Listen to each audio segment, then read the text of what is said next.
हर साल पौष मास के कृष्ण पक्ष की एकादशी तिथि को सफला एकादशी का व्रत रखा जाता है। आज हम उस तिथि की चर्चा करने जा रहे हैं जिसे शास्त्रों ने, ऋषियों ने और संतों ने बार बार जीवन को असफलता से सफलता में ले जाने वाला वरदान कहा है। सफला एकादशी साल 2025 में यह पावन तिथि 15 दिसंबर सोमवार को आ रही है। समय केवल कैलेंडर का एक अंक नहीं होता, समय भी ऊर्जा है, तरंग है, आशीर्वाद है। और कुछ तिथियां ऐसी होती हैं जहां ब्रह्मांड स्वयं मनुष्य के लिए द्वार खोल देता है। सफला एकादशी ऐसी ही तिथि है। आपने कई बार जीवन में महसूस किया होगा कि हम मेहनत तो बहुत करते हैं पर काम आगे नहीं बढ़ता।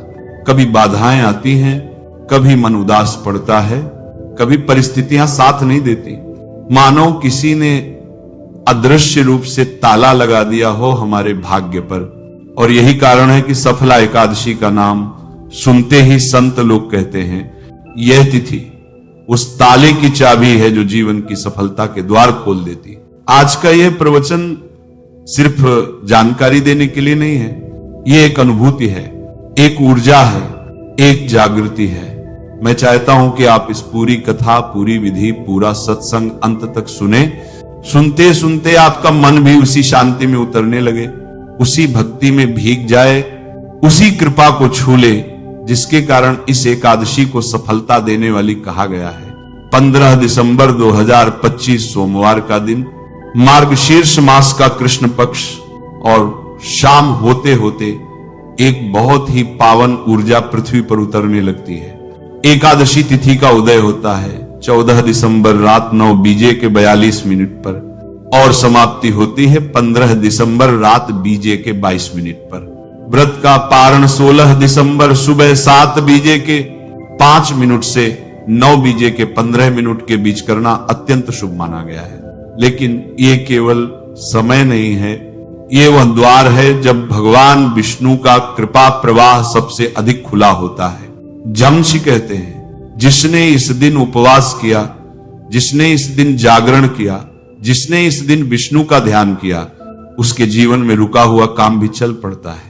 भटकी हुई किस्मत वापस लौट आती है, मन की कड़वाहट पिघलती है और जीवन एक नई दिशा पकड़ लेता है। जब मनुष्य के जीवन में दुहा खाता है तो कारण अक्सर बाहर नहीं होता, कारण भीतर होता है। कभी हमारी पुरानी आदतें, कभी नकारात्मक ऊर्जा, कभी गलत संगत, कभी जीवन में बिना समझे किए गए कर्म, ये सब जुड़ते जुड़ते जीवन का प्रवाह रोक देते हैं। और सफला एकादशी वह दिन है जब मनुष्य अपने भीतर का बोझ हल्का कर सकता है। ये वह दिन है जब भगवान विष्णु कहते हैं मैं तूफान नहीं हटाता, मैं मनुष्य को इतना शक्तिशाली बना देता हूं कि वह स्वयं तूफान पार कर जाए। ये तिथि मनुष्य की चेतना को ऊपर उठाती है, सफलता की ऊर्जा भीतर जागती है, मन में प्रकाश आ जाता है। और जब मन का प्रकाश बढ़ता है तभी बाहरी जीवन भी बदलता है। एकादशी से एक दिन पहले 14 दिसंबर को जीवन थोड़ा शांत कर दीजिए, थोड़ा सात्विक हो जाइए। व्रत भूख का नाम नहीं, व्रत मन का उपवास है। मन को क्रोध, झूठ, निंदा, कटु शब्दों से दूर करना ही असली उपवास है। शाम को जल्दी सो जाइए, जल्दी रात को मन को शांत कीजिए और नियत कीजिए कि अगले दिन आप स्वयं को भगवान विष्णु के चरणों में समर्पित करेंगे। 15 दिसंबर की सुबह जब आंख खुलेगी समझिए कि एक पावन ऊर्जा आपको छू रही है। स्नान कीजिए, गंगाजल छिड़किए और बहुत प्रेम से संकल्प लीजिए, हे नारायण, मैं आज सफला एकादशी का व्रत आपके प्रेम में, आपकी कृपा में, आपकी शरण में कर रही हूं। मेरे जीवन को सही दिशा दीजिए। भगवान को ज्यादा नहीं चाहिए, भगवान को बस आपका प्रेम चाहिए। एक छोटा सा आसन बिछाइए, पीला कपड़ा रखिए, पीले फूल लीजिए, थोड़ी सी हल्दी, थोड़ा सा चावल और तुलसी जो विष्णु प्रिय है, भगवान विष्णु को गंगाजल अर्पित कीजिए। दीपक जलाइए और मंत्र जप कीजिए, नमो भगवते वासुदेवाय। ये मंत्र केवल शब्द नहीं है, ये मंत्र आपके मन की धूल साफ करता है। ये मंत्र मनुष्य की चेतना को ऊंचा उठाता है। मन शांत हो जाएगी, आंखों में नमी आ सकती है, कोई पुराना बोझ उतर सकता है। और ये शुभ संकेत है। जो कर सके निर्जल व्रत रखें, जो न कर सके फलाहार करें। जो बीमार हो, कमजोरी हो, उन पर कोई बंधन नहीं। याद रखिए, उपवास शरीर को नहीं मन को करना है। पूरे दिन कोशिश कीजिए कि मन भीतर की ओर जाए। थोड़ा भजन कीजिए, थोड़ा ध्यान कीजिए, थोड़ा मौन रहिए। मौन मनुष्य को उसके भीतर से मिलाता है, और जब मनुष्य अपने भीतर से मिलता है तभी भगवान से मिलना संभव होता है। अब आती है आज की सबसे पवित्र कथा। एक विशाल नगर था महिष्मति। राजा महिष्मत वहां राज करते थे। 4 पुत्र थे उनके, लेकिन उनका बड़ा पुत्र कृपालु, नाम से कृपालु पर स्वभाव से अकृपालु, वह क्रूर था, अधर्मी था, दूसरों का धन छीनता था, नशा करता था, बुरा संग करता था, और पूरा नगर उससे त्रस्त था। राजा ने बहुत समझाया, लेकिन वह नहीं सुधरा। अंत में राजा ने उसे राज्य से निकाल दिया और वह भटकता रहा, जंगलों में, निर्जन स्थानों में, भूख प्यास ठंड और दुहक से टूटा हुआ। एक रात अत्यंत ठंड में वह अश्वत्थ वृक्ष के नीचे बैठ गया। भूखा था, प्यासा था, अकेला था, और भाग्य देखिए, वह रात थी सफला एकादशी की। वह भूखा रहा, उपवास हो गया, वह सो नहीं पाया, जागरण हो गया, और उसकी पीड़ा तब बन गई। सुबह जब वह एक दासी आश्रम पहुंचा, नासी ने उसे देखा और पूछा, बेटा क्या चाहते हो? वह रो पड़ा, मेरा जीवन पापों में डूब चुका है, मेरे भीतर कुछ भी शुभ नहीं बचा, कृपया मुझे बचा लो। जस्सी मुस्कुराए, तुम्हें पता भी नहीं, कल तुमने अनजाने में सफला एकादशी का व्रत कर लिया, तुम्हारे सारे पाप नष्ट हो गए हैं, आज से तुम नया जीवन शुरू कर सकते हो। कृपालु यह सुनकर स्तब्ध था। एक रात ने पूरा जीवन बदल दिया, और इसी घटना के कारण इस एकादशी को कहा गया सफला, असफल को सफल बनाने वाली। जीवन में क्या करें? तुलसी को जल चढ़ाइए, पीला वस्त्र धारण कीजिए, किसी गरीब को भोजन कराइए, विश्राम कीजिए, भजन कीजिए, दीपक जलाइए और विष्णु का ध्यान कीजिए। क्या ना करें? झूठ मत बोलिए, किसी को दुख मत दीजिए, मांस, मदिरा, अंडा मत खाइए, अनाज मत लीजिए, और सबसे जरूरी निंदा से दूर रहिए।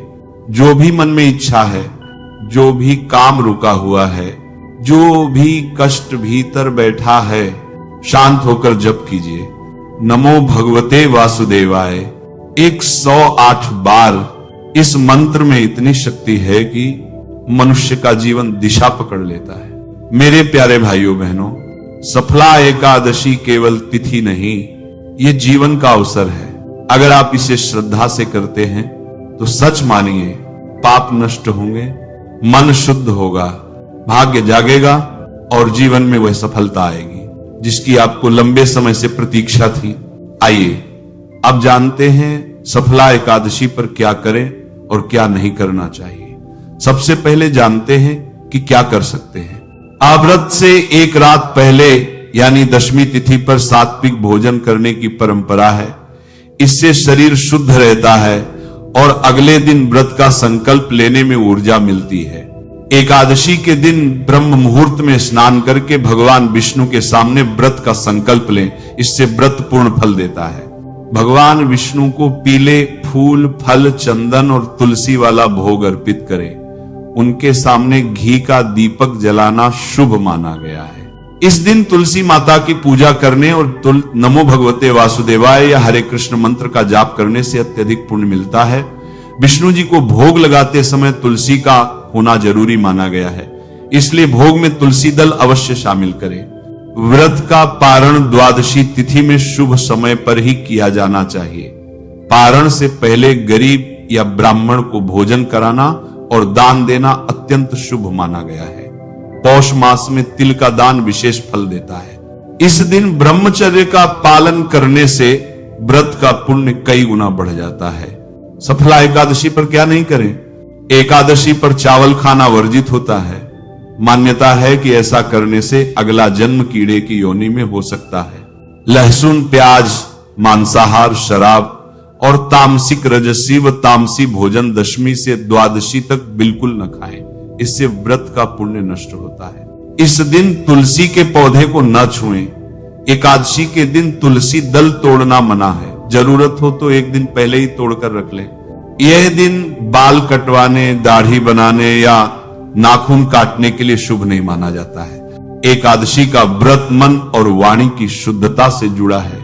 इसलिए इस दिन किसी की निंदा, झूठ बोलना और विवाद से पूरी तरह बचें। सफला एकादशी कथा।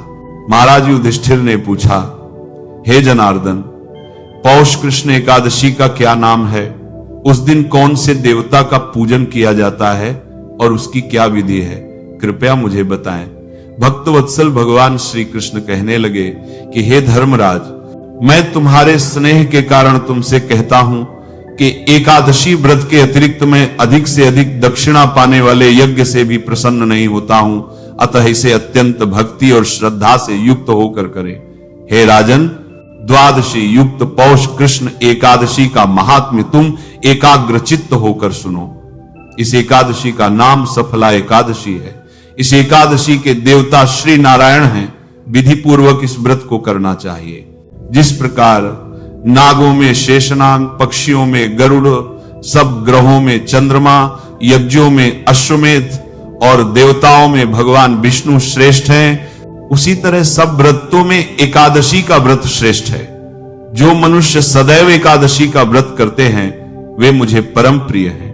अब इस व्रत की विधि कहता हूं। मेरी पूजा के लिए मौसम के अनुकूल फल, नारियल, नींबू, नैवेद्य आदि 16 वस्तुओं का संग्रह करें। इस सामग्री से मेरी पूजा करने के बाद रात्रि जागरण करें।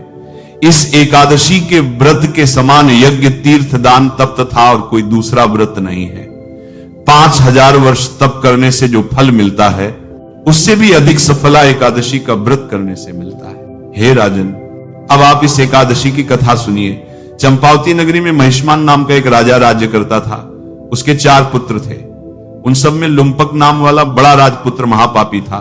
वह पापी सदा परस्त्री और वेश्यागमन तथा दूसरे बुरे कामों में अपने पिता का धन नष्ट किया करता था। सदैव ही देवता, ब्राह्मण और वैष्णवों की निंदा किया करता था। जब राजा को अपने बड़े पुत्र के ऐसे कुकर्मों का पता चला तो उन्होंने उसे अपने राज्य से निकाल दिया। तब वह विचारने लगा कि कहां जाऊं, क्या करूं। अंत में उसने चोरी करने का निश्चय किया। दिन में वह वन में रहता और रात्रि को अपने पिता की नगरी में चोरी करता तथा प्रजा को तंग करने और उन्हें मारने का कुकर्म करता था। कुछ समय पश्चात सारी नगरी भयभीत हो गई। वह वन में रहकर पशु आदि को मारकर खाने लगा। नागरिक और राज्य के कर्मचारी उसे पकड़ लेते किंतु राजा के भय से छोड़ देते थे। वन में एक अति प्राचीन विशाल पीपल का वृक्ष था। लोग उसकी भगवान के समान पूजा करते थे। उसी वृक्ष के नीचे वह महापापी लुम्पक रहा करता था। इस वन को लोग देवताओं की क्रीड़ा स्थली मानते थे। कुछ समय पश्चात पौष कृष्ण पक्ष की दशमी के दिन वह वस्त्रहीन होने के कारण सर्दी से सारी रात सो नहीं सका। उसके हाथ पैर अकड़ गए। सूर्योदय होते होते वह बेहोश हो गया। दूसरे दिन एकादशी को दोपहर के समय सूर्य की गर्मी पाकर उसकी बेहोशी दूर हुई। गिरता पड़ता वह भोजन की तलाश में निकला। पशुओं को मारने में वह समर्थ नहीं था, इसलिए पेड़ों के नीचे गिरे हुए फल उठाकर वापस उसी पीपल वृक्ष के नीचे आ गया। उस समय तक भगवान सूर्य अस्त हो चुके थे। वृक्ष के नीचे फल रखकर कहने लगा, हे भगवान, अब आपके ही अर्पण हैं ये फल, आप ही तृप्त हो जाइए। उस रात्रि को दुख के कारण सो भी नहीं पाया। उसके इस उपवास और जागरण से भगवान अत्यंत प्रसन्न हो गए और उसके सारे पाप नष्ट हो गए। दूसरे दिन प्रातः एक अति सुंदर घोड़ा अनेक सुंदर वस्तुओं से सजा हुआ उसके सामने आकर खड़ा हो गया। उसी समय आकाशवाणी हुई, कि हे राजपुत्र, श्री नारायण की कृपा से तेरे सब पाप नष्ट हो गए हैं, अब तू अपने पिता के पास जाकर राज्य प्राप्त कर। ऐसी वाणी सुनकर वह अत्यंत प्रसन्न हुआ और दिव्य वस्त्र धारण करके भगवान आपकी जय हो कहकर अपने पिता के पास गया होकर उसे समस्त राज्य का भार सौंप दिया और वन का रास्ता लिया। अब लुम्पक शास्त्रानुसार राज्य करने लगा। उसके स्त्री पुत्र आदि सारा कुटुंब भगवान श्री नारायण का परम भक्त हो गया। वृद्ध होने पर वह भी अपने पुत्र को राज्य का भार सौंपकर वन में तपस्या करने चला गया और अंत समय में वैकुंठ को प्राप्त हुआ। जो मनुष्य इस परम पवित्र सफला एकादशी का व्रत करता है उसे अंत में मुक्ति मिलती है। जो नहीं करते वे पूंछ और सींगों से रहित पशुओं के समान हैं। इस सफला एकादशी के महात्म्य को पढ़ने से अथवा सुनने से मनुष्य को अश्वमेघ यज्ञ का फल मिलता है। बोलो विष्णु भगवान की जय। राधे राधे।